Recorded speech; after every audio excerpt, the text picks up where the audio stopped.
The word woke used to be used by progressives to talk about an awareness of inequities and historical inequities.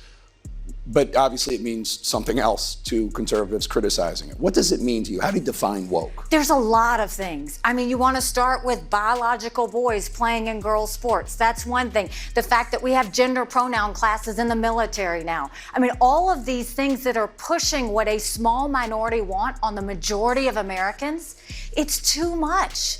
The framing of the question is terrible, but the answer is even more wrong. Shall we define it? Because it's really not that difficult. Having or marked by an active awareness of systemic injustices and prejudices, especially those involving the treatment of ethnic, racial, or sexual minorities. So no matter what she says from here on out, it is factually incorrect because she did not give the literal definition of it. The idea that we have biological boys playing in girls' sports, it is the women's issue of our time. This is not the women's issue of our time. It is the issue conservatives have clung to make it a bigger issue than it is because their polling and policy is in the toilet. Now, there are over 330 million people in this country, okay? About 300,000 identify as trans. Those are not all women, of course. Now, let's hear from the experts on this, shall we? Researcher and medical physicist Joanna Harper estimates the number cannot exceed 100 nationwide for those who want to compete in sports. And here's the thing, not every trans person who wants to play sports is competing at the same time, at the same age, in the same sport. This is a non-issue. Hey, look at this. Look at this.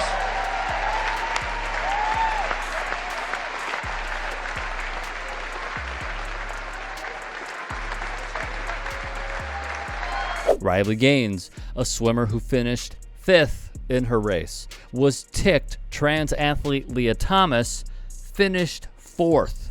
She has made it her identity for fame and fortune to attack the marginalized. Save Women's Sports, a despicable organization that heavily promotes gains, was founded by Beth Stelzer, who was being interviewed by the despicable Laura Ingraham on your screen.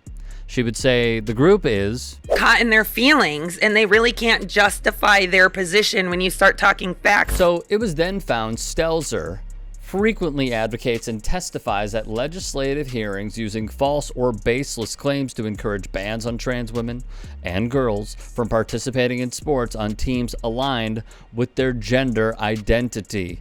One would think through Seltzer's coalition, this was an issue that has a plethora of examples on how women's sports needed to be, as they would put it, of course, saving.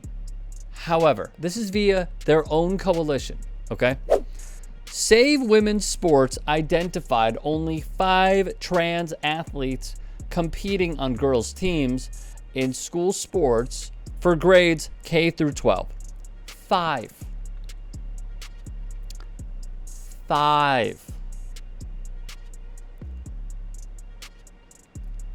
They found 5 people.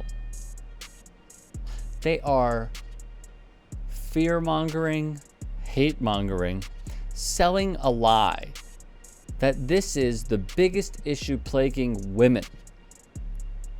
And they found 5 examples out of 332 million people in the country. 5.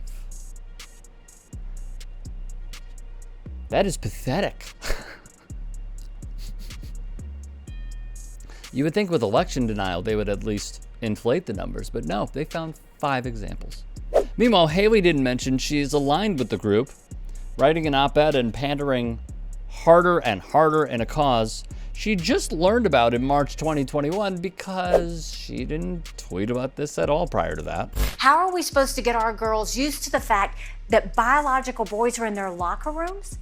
And then we wonder why a third of our teenage girls seriously contemplated suicide last year? If Nikki Haley is concerned about this, wait until she hears the effects her and her party's policies have on trans people. Data indicates that 82% of trans individuals have considered unaliving themselves and 40% have attempted unaliving themselves. with that rate highest among trans youth. Citing the Trevor Project, The Guardian printed, states where lawmakers have aggressively pursued anti-trans legislation, like Texas and Arkansas, have extraordinarily high levels of unaliving risk, though the rates are nearly as high in some progressive states.